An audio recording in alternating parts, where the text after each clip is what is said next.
স্বামীকে চিনবে না, স্ত্রী স্বামীকে দেখে পালিয়ে যাবে, বন্ধু বন্ধুরে চিনবে না, পীর সাহেব মুরিদরে চিনবে না, মুরিদ পীর সাহেবরে চিনবে না, দলের কর্মী তার নেতারে চিনবে না, নেতা তার কর্মীরে চিনবে না, বন্ধু বন্ধুরে দেখে পালাবে। এই কঠিন মুহূর্তে সূর্যটা মাথার কাছে চলে আসবে, জমিনটা তামার জমিন হবে।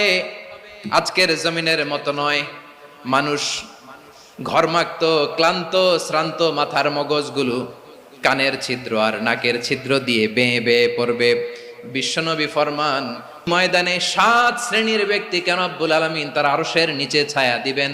তার মধ্যে প্রথম শ্রেণীর ব্যক্তি হলো ইমামুন আদিল। ইমামুন আদিল, ন্যায়পরায়ণ শাসক, যে ইনসাফের সাথে বিচার করে, যে জাস্টিস সমাজে সার্ভ করে, যে সুশাসন নিশ্চিত করে, ওই